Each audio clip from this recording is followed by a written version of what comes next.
এরপর প্রয়োজন হলে আমরা আবারও ধৈর্য সহকারে আপনাদের দাবি আদায়ের জন্য রাজপথে থাকুন।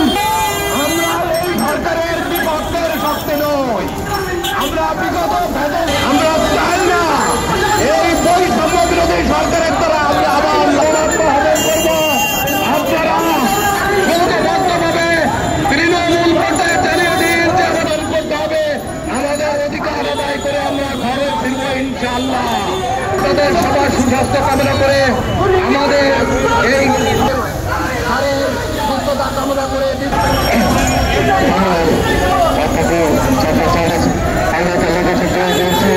আল্লাহ